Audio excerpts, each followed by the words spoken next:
देखिए, मैंने तो 3 लोगों को कॉल की जब ये मुलाकात ख़त्म हुई, तो मुझे तो तस्दीक ये हुई है कि इमरान खान ने माइंस एंड मिनरल्स जो बिल है, उस पे इमरान खान ने कहा है कि उस पे अमल दरामद रोक दें, और जब तक मेरी तवील एक मुशावरत नहीं हो जाती सब स्टेक होल्डर्स से मुराद ये है कि सीएम हैं, काबीना के कुछ लोग हैं, कुछ और सीनियर वहाँ के पीटीआई के लोग हैं, केपीके के।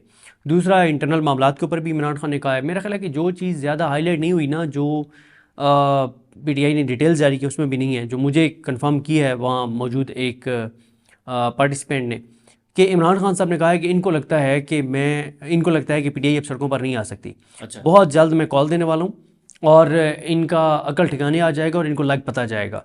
इसका मतलब ये है कि इमरान खान ऐसा नहीं है कि दोबारा कॉल नहीं देने जा रहे, इसका वाज़ेह मतलब ये है कि इमरान खान कॉल देने जा रहे हैं। अच्छा, अब ये बाहर गौहर साहब ने ये बात क्यों नहीं बताई? गौहर साहब ने इसलिए नहीं बताई कि गौहर साहब सड़कों पर आने के ख़िलाफ़ हैं। अच्छा। गौहर साहब की सूरत हाल आपके सामने है कि इनको स्पीकर ऑफिस से कॉल गई, इनको दावत दी गई, लेकिन ये वो जो अमेरिका से कांग्रेसमैन आए हुए थे ये उनको मिलने के लिए नहीं गए। बिल्कुल। फिर उसके बाद यूएस एम्बेसी से इनको दावतनामा भेजा गया, जिस पे इन्होंने कहा कि हमें दावतनामा नहीं मिला। लेकिन ईसा नकवी साहब ने ईमेल की यूएस एम्बेसी को या पता नहीं यूएस फॉरेन ऑफिस को, अच्छा। और उन्होंने इस बात की तस्दीक की है कि तहरीक इंसाफ को मदऊ किया गया था। अब ये तो ठीक है, इस बात से मैं इस हद तक इतफाक़ करता हूँ कि इन्होंने अमेरिका से ख़ान के लिए कुछ नहीं आना। उसकी रीज़न ये है कि ख़ान की जो जो गैरत, पाकिस्तान की गैरत, ख़ुददारी और सलामती और आवाम के हवाले से जो इमरान खान का स्टांस है, वो अमेरिका के लिए सूदमंद नहीं है। अमेरिका को वो नहीं चाहिए। मसलन इमरान खान ख़ुददारी की बात करता है, इमरान खान पाकिस्तान की सरजमीन इस्तेमाल न होने की बात करता है, इमरान खान अड्डे न देने की बात करता है, इमरान खान पाकिस्तान की सरजमीन से ईरान पर हमलों के मुखालिफ है, इमरान खान पाकिस्तान की सरजमीन से अफ़गानिस्तान के अंदर अगर कोई कुछ करना चाहता है, कोई और मुल्क, उसके ख़िलाफ़ है। इमरान खान जो है वो पाकिस्तान के मिनरल्स अगर किसी मुल्क को देगा भी तो वो पाकिस्तान के मफाद की कीमत पे देगा, जिसमें पाकिस्तान का फ़ायदा होगा, पाकिस्तानियों का फ़ायदा होगा, केपीके के लोगों का फ़ायदा होगा, जिसमें बलूचिस्तान वालों का फ़ायदा होगा। ये मौजूदा हुकूमत तो आपके सामने ये क्या करेगी। लिहाजा होना तो कुछ नहीं था, लेकिन ये ज़रूर है कि अगर वो वहाँ पर जाते तो हुकूमत के जो लोग वहाँ पे झूठ बोलते रहे हैं, गो के फिर मैं यही कहूँगा कि ऐसा नहीं है कि अमेरिका से जो आए हुए ऑफिशियल्स थे उनको गौहर साहब और सलमान अकरम राजा साहब या आमिर डोगर साहब के बताने से पता चलना था कि पाकिस्तान में क्या हो रहा है।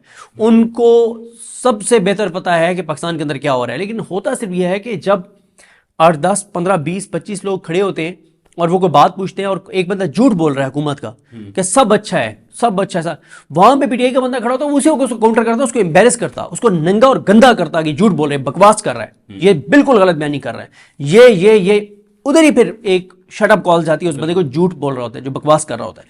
लेकिन वो नहीं हुआ। उसकी वजह यह है कि जो उनका बात थी उन्होंने की है। मिलना पीटीआई को अमेरिका से कुछ नहीं है, क्योंकि अमेरिका को जो चीज़ें चाहिए वो इमरान खान नहीं दे सकता उनको। इमरान खान तो उन सारी चीज़ों की राह में रुकावट है, दे यही सकते हैं। एटलीस्ट इनकी वहाँ पे प्रेजेंस जरूरी थी, ये वहाँ पे बात कर सकते, हुकूमत को एक्सपोज कर सकते, इनको नंगा कर सकते, इस हद तक जरूरी। वजह क्या बनी होगी फिर ना जाने की? ना जाने की वजह यह है कि गौहर साहब इस्टेब्लिशमेंट को ये बताना चाह रहे हैं। मेरी जो आपके साथ इंगेजमेंट है, देखें, मैं तो अमेरिकी जो कांग्रेसमैन आए हैं, ऑफिशियल जो आए हैं, उनको ना मैं उधर डिनर पे जाके मिला हूँ स्पीकर वाले पे, ना मैं उनको एम्बेसी में जाके मिला हूँ। तो और बताएं मैं मतलब बतौर चेयरमैन और मैं आपको कितना सर्व कर सकता हूँ। तो अब आप मेहरबानी, अच्छा नेक नीति भी हो सकती है, कि नेक नीति ये हो सकती है कि गौहर साहब उनको पता है कि अमेरिका से कुछ नहीं मिलना, तो चलो इस इस्टेब्लिशमेंट पे एक एहसान चढ़ा दो कि देखें जी वो बुलाते रहे, हम नहीं गए, हमने आपके खिलाफ कोई बात नहीं। ये भी हो सकता है, नेक नीयति भी हो सकती है। लेकिन ईसा नकवी साहब ने जो ईमेल की है जी। उस यूएस ऑफिशियल डिपार्टमेंट्स ने तस्दीक की है कि पीटीआई को दावत थी लेकिन पीटीआई नहीं गई। तो अब ना जाने का फैसला ठीक था या गलत था, ये अगले 20-25 दिन बताएंगे, क्योंकि अगर 20-25 दिन में कुछ चीज़ पॉजिटिव डेवलपमेंट्स हो जाती हैं तो फिर मुज़ाकरात के हवाले से। मुज़ाकरात के हवाले से तो अच्छा। ठीक है, फिर आपका फैसला ठीक था। और अगर कुछ नहीं निकलता तो फिर यह है कि और कुछ नहीं तो वहाँ पे आप चलें, एक्सपोज तो करते हुकूमत को। तो जैसा कि आपने कहा कि इमरान खान हो सकता है कि एक और कॉल दें, तो जाहिर है जहां पर हम ये देखते हैं कि इस्टेब्लिशमेंट के लिए या मौजूदा हुकूमत के लिए एक प्रेशर क्रिएट होगा, वहीं पर तहरीक इंसाफ के अंदर भी एक बड़ी इख्तलाफात हैं इसको लेकर के कोई और एहतजाजी कॉल ना आए, तो उनके लिए कितनी मुश्किल है फिर? देखिए मसला ये है कि यहाँ पे भी तीन तरह के लोग हैं पीटीआई के अंदर। एक वो हैं जो नेकनीयती से समझते हैं कि बातचीत के ज़रिए मसला हल करना चाहिए और बातचीत को टाइम देना चाहिए। दूसरे वो हैं जो बुज़दिल हैं कि कहीं खान कॉल दे देगा, मैं निकलना पड़ेगा, फिर मतलब मुश्किल है। तीसरे वो हैं जो कंप्रोमाइज़ हैं, जिनको ये टास्क दिया गया कि तुमने इस चीज़ को इंश्योर करना है कि खान कॉल ना दे भी तो कामयाब ना हो।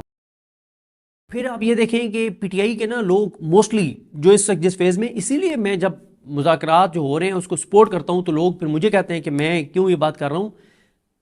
इसलिए मैं ये बात करता हूँ कि अगर कोई ये समझता है कि पीटीआई की जो मौजूदा क़यादत है बाहर मोस्टली इनकी मज़ामत से खान बाहर आ जाएगा, तो सॉरी मुझे ये नहीं लगता। मुराद से एकदम माहौल गरमा दिया है, आलिया हमजा ने ज़बरदस्त चीज़ें कर रही हैं, जुनैद अकबर भी सही उस पर जा रहे हैं, लेकिन ये तीन लोग जो चीज़ें कर रहे हैं बाकी देखें क्या हो रहा है। मसलन देखें खान साहब ने पिछली मंगल को कहा अली जफर साहब को कि आप पिटीशन करें सुप्रीम कोर्ट में मुलाकातों के हवाले से, वो नहीं होती, नहीं हुई। कोई वकील डोगर की अदालत में जाके ये नहीं कहा उसने कि डोगर साहब हमने तौहीन अदालत की दरखास्त दायर की, आप क्यों नहीं लगा रहे। किसी ने उनको चार बंदों ने जाके नहीं कहा कि डोगर साहब ये है आपके ऑर्डर्स की वक़्त और औकात, ये है हैसियत आपके ऑर्डर्स की। वो जाके उनको कन्फ्रंट करते सामने खड़े होके तो डोगर साहब कमजोर पोजीशन में हो जाते और एम्बेरस हो जाते, एक्सपोज हो जाते, नहीं जाते। ये एक हफ्ता उस चीज को भी गुजर चुका। ठीक है, ये 10 दिन हो गए, 12-13 दिन हो गए उस पिटीशन कंटेम्प्ट की एप्लीकेशन को दायर किए हुए। फिर अगर जस्टिस याहिया खान की अदालत में चले जाते हैं और जाके कहते हैं कि जस्टिस याहिया खान आपने हमें कहा एक मुलाकात में कि सिस्टम को चलने दो, शहबाज शरीफ को वज़ीर आज़म के तौर पर चलने दो, मरियम नवाज को वज़ीर आला पंजाब रहने दो, सरफराज बुगटी को वज़ीर आला बलोचिस्तान रहने दो, मुराद अली शाह को वज़ीर आला सिंध रहने दो, इस सिस्टम को, इस निज़ाम को चलने दो, सिस्टम के अंदर रहो, मेहरबानी करो, आगे चीज़ें चलने दो। तो ये इस तरह से चीज़ें चलेंगी कि आपकी जिस डोगर को आप लाए हैं पसंद करके आप और जरदारी इस्लामाबाद हाई कोर्ट में, उसके ऑर्डर्स नहीं इंप्लीमेंट हो रहे, ये आप हमें चाहते हैं कि हम इस सिस्टम को चलने दें। ये जस्टिस याहिया खान को भी जाके नहीं कहते।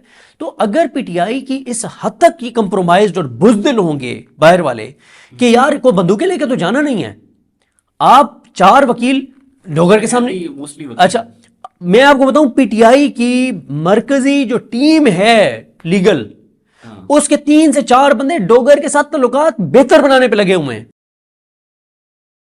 कि उनको पैगाम देते हैं कि देखें सर हम आपको कुछ नहीं कह रहे, ताकि हमारे केसेस इसके पास लगे और हम कमाएं, पैसा कमाएं जो हम फीसी चीजें लेते हैं बाकी केसेस में। भाई आपको आपका ये स्ट्रेचर, आपका कद काट बने इमरान खान के नाम की वजह से, उस इमरान खान के खिलाफ चीजें कर रहे हैं डोगर साहब बैठ के, और आप अपने जाती मफाद के लिए क्या आपने बाकी केसेस लड़ने, आप इमरान खान के स्टांस की बात ही नहीं करते। जाए ना, क्यों नहीं मैं तो सिंपल पूछ रहा हूं फैसल साहब। अब देखें क्या होता है chief justice Islamabad high court की अदालत में मोस्टली हम देखते हैं कि साकिब बशीर साहब, एहतशाम कियानी साहब, हुसैन चौधरी साहब होते हैं, आप होते हैं, ज़ीशान सईद साहब होते हैं, बाकी जो रिपोर्टर हैं इस्लामाबाद हाई कोर्ट के वो सारे मौजूद होते हैं कि ज़ाहिर है मेन केसेस बिल्कुल डोगर साहब ने अपने पास लगाए हुए थे। अब ये रिपोर्टर बैठे हैं, अचानक पीटीआई वाले 10 लोग आते हैं, रोस्टरों पे खड़े हो जाते हैं और बात करते हैं। ये 10 के 10 रिपोर्टर रिपोर्ट करेंगे सोशल मीडिया पे, मेन स्ट्रीम मीडिया पे खबर चलेगी, एक पूरी एक दबाव खड़ा हो जाएगा, हाइप क्रिएट हो जाएगी। ये भी ये नहीं करते, इनके एमएनएस नहीं जाते सुप्रीम कोर्ट में और यहाँ पे इसमें हाई कोर्ट में।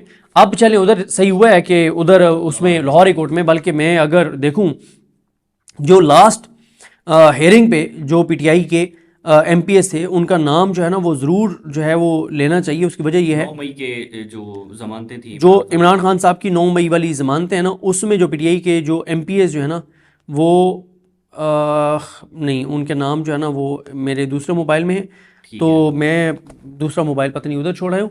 तो लेकिन यह है कि जिस तरह से मैं आपको अर्ज़ कर रहा हूँ ना कि पीटीआई की सूरत हाल बहुत ही ज़्यादा कमज़ोर है कि बिल्कुल नहीं जाते, ना डोगर की अदालत में जाते हैं, जस्टिस याहिया खान के पास जाते हैं। मुज़ाकरात से कुछ निकलेगा?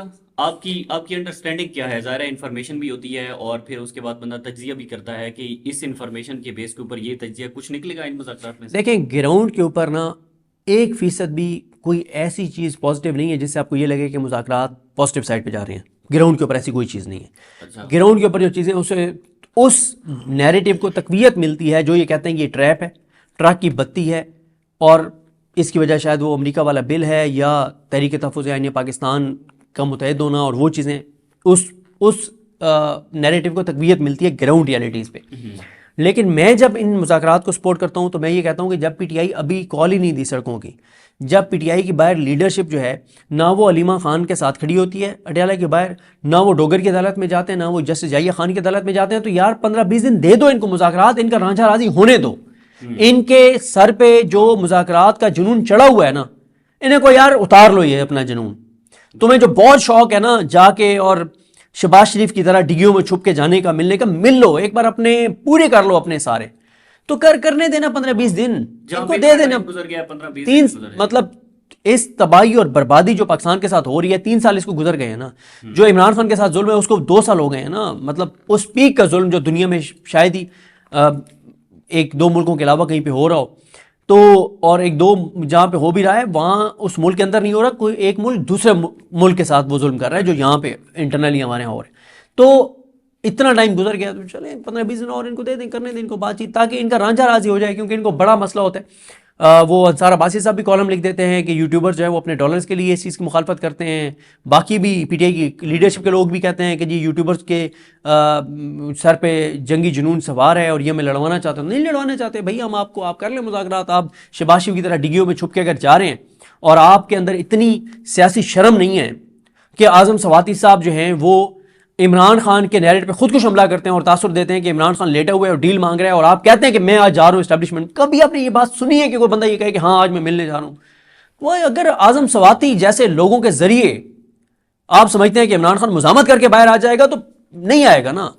तो फिर इनको मुज़ाकरात करने दें। लेकिन मुराद सईद फैक्टर जो है ना वो मेन फैक्टर है, ये आपने चीज़ ध्यान में रखनी है। मुराद सईद ने जो इस वक्त पेस सेट कर दिया ना, और जिस तरह से आलिया हमजा कर रही है पंजाब में, और मुराद सईद साहब के उस पूरे, उसके बाद जुनैद अकबर साहब भी बहुत एक्टिव हैं, तो अब मुझे लगता है कि चीज़ें जो हैं वो ग्राउंड पे पीटीआई इतना प्रेशर बढ़ा रही है कि अगर ये अदालतों में भी महाज गर्म कर दें तो काफ़ी फ़ायदा हो जाएगा।